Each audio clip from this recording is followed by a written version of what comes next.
Welcome to 99 TV legal. నేను లక్ష్మి. ఇటీవల Telugu cinema రంగంలో ప్రముఖ నటుడిగా దేశవ్యాప్తంగా భారీ అభిమాన గడాన్ని కలిగి ఉన్న యంగ్ టైగర్ ఎన్టీఆర్ కి సంబంధించిన ఒక కీలక న్యాయ పరిణామం చర్చనీయాంశంగా మారింది. తన వ్యక్తిత్వ హక్కులు మరియు పబ్లిసిటీ రైట్స్ ని కాపాడుకునేందుకు ఎన్టీఆర్ ఢిల్లీ హైకోర్టును ఆశ్రయించగా అక్కడి నుండి ఆయనకు అనుకూలమైన తీర్పు వెలువడింది. ఈ తీర్పు కేవలం ఒక సినీ నటుడి విషయంలోనే కాదు, భవిష్యత్తులో సెలబ్రిటీల హక్కులు, వారి పేర్లు, ఫోటోలు, ఇమేజ్లను ఎలా రక్షించుకోవాలి అన్న దానిపై కూడా ఒక మార్గదర్శకంగా మారే అవకాశం ఉందని న్యాయవాదులు, మీడియా వర్గాలు విశ్లేషిస్తున్నాయి. సాధారణంగా సెలబ్రిటీలు తమ పేర్లు, ఫోటోలు, వాయిస్, సంతకం వంటి అంశాల ద్వారా ప్రజల్లో గుర్తింపు పొందుతారు. అదే గుర్తింపును వాణిజ్య సంస్థలు, యూట్యూబ్ ఛానల్స్, వెబ్సైట్లు, సోషల్ మీడియా పేజీలు తమ లాభాల కోసం వినియోగించుకుంటూ ఉంటాయి. చాలాసార్లు సెలబ్రిటీ అనుమతి లేకుండానే వారి పేర్లతో యాప్స్, వెబ్సైట్లు, వస్తువులు, పోస్టర్లు, ప్రకటనలు రూపొందిస్తుంటారు.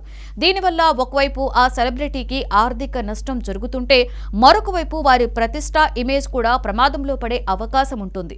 ఈ తరహా పరిస్థితులే ఎన్టీఆర్ ని కోర్టు మెట్లు ఎక్కేలా చేశాయని భావిస్తున్నారు. ఎన్టీఆర్ తరఫు న్యాయవాదులు ఢిల్లీ హైకోర్టులో దాఖలు చేసిన పిటిషన్లో ప్రధానంగా ఒక అంశాన్ని ప్రస్తావించారు.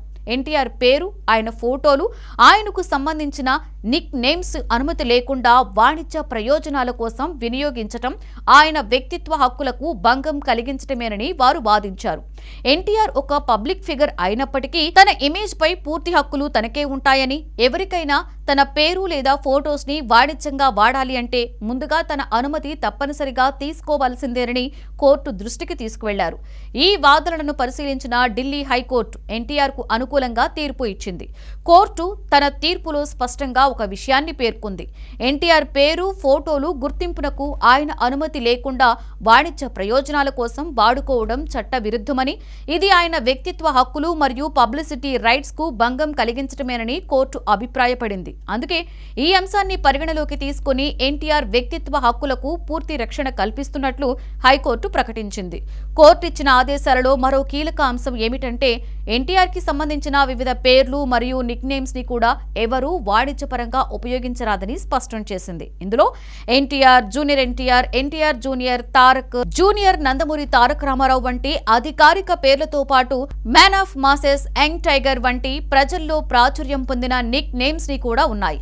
అంటే ఈ పేర్లను ఉపయోగించి యూట్యూబ్ ఛానల్స్, వెబ్సైట్లు, బ్రాండ్లు, వ్యాపార సంస్థలు ఏవైనా ఉంటే అవన్నీ ఎన్టీఆర్ అనుమతి తీసుకోవాల్సిందేనని కోర్టు తేల్చి చెప్పింది. ఈ తీర్పు నేపథ్యంలో ఇప్పటికే ఎన్టీఆర్ పేరు లేదా ఫోటోస్ ని వాణిజ్యంగా ఉపయోగిస్తున్న వారు చట్టపరంగా వాటిని తొలగించవలసిందిగా కోర్టు ఆదేశించింది. లేకపోతే చట్టపరమైన చర్యలు తప్పవన్న సంకేతాన్ని కూడా ఇచ్చింది. అంటే ఇది కేవలం భవిష్యత్తుకి మాత్రమే వర్తించే ఆదేశం కాదు, గతంలో జరిగిన, ఉల్లంఘించిన, ప్రభావం చూపించే తీర్పుగా భావించవచ్చు. న్యాయపరంగా ఈ తీర్పు చాలా ప్రాధాన్యత కలిగినదిగా చెప్పుకోవచ్చు. భారతదేశంలో ఇప్పటికీ వ్యక్తిత్వ హక్కులు, పబ్లిసిటీ రైట్స్ పై స్పష్టమైన ప్రత్యేక చట్టం లేదు. కానీ సుప్రీంకోర్టు, హైకోర్టులు వివిధ కేసుల్లో ఇచ్చిన తీర్పుల ఆధారంగా ఈ హక్కులు అభివృద్ధి చెందాయి. ముఖ్యంగా Raj Gopal versus state of Tamil Nadu, Amitabh Bachchan కేసులు వంటి పలు ప్రముఖ కేసుల్లో కోర్టులు సెలబ్రిటీల వ్యక్తిత్వ హక్కులను గుర్తించాయి. అమితాబ్ బచ్చన్ కేసులో కూడా ఆయన వాయిస్, ఇమేజ్, పేరు అనుమతి లేకుండా వాడకూడదని కోర్టు ఆదేశించింది. ఇప్పుడు అదే తరహాలో ఎన్టీఆర్ కేసు కూడా చేరింది. ఈ తీర్పు సినిమా పరిశ్రమకే కాదు, క్రీడాకారులు, రాజకీయ నాయకులు, సోషల్ మీడియా ఇన్ఫ్లుయెన్సర్లు వంటి పబ్లిక్ ఫిగర్లందరికీ కూడా ఒక రకంగా రక్షణ కవచంగా మారుతుంది. ఎందుకంటే ఈ రోజుల్లో సోషల్ మీడియా విస్తృతంగా పెరిగిపోయింది. ఎవరి పేరు మీదైనా ఫేస్బుక్ పేజీలు, యూట్యూబ్ ఛానల్స్, ఇన్స్టాగ్రామ్ అకౌంట్స్ సృష్టించి వాటి ద్వారా డబ్బులు సంపాదించడం సాధారణమైపోయింది. చాలాసార్లు అసలు ఆ వ్యక్తికి తెలియకుండానే ఇలా జరుగుతుంది. ఇలాంటి పరిస్థితుల్లో ఈ తీర్పు ఒక హెచ్చరికగా కూడా పనిచేస్తుంది. సామాజికంగా చూస్తే సెలబ్రిటీల ఇమేజ్ అనేది కేవలం వ్యక్తిగత ఆస్తి మాత్రమే కాదు, ఒక బ్రాండ్ గా కూడా మారుతుంది. ఎన్టీఆర్ లాంటి స్టార్ హీరోల పేరు, ఫోటోస్ ని వాడి కంపెనీలు కోట్ల రూపాయలు వ్యాపారం చేస్తుంటాయి. కానీ ఆ లాభంలో ఆ సెలబ్రిటీలకి వాటా ఉండదు. ఇది న్యాయసమ్మతం కాదన్న భావన చాలా కాలంగా వినిపిస్తోంది. ఇప్పుడు కోర్టు తీర్పు ద్వారా ఆ భావనకు చట్టపరమైన బలం లభించినట్లయింది. ఇంకొక కోణంలో చూస్తే ఈ తీర్పు అభిమానులపై కూడా ప్రభావం చూపే అవకాశం ఉంది. సాధారణంగా అభిమానులు తమ హీరో పేరుతో ఫ్యాన్ పేజ్లు, బ్యానర్లు, టీ-షర్ట్స్, క్యాలెండర్స్ తయారు చేస్తుంటారు.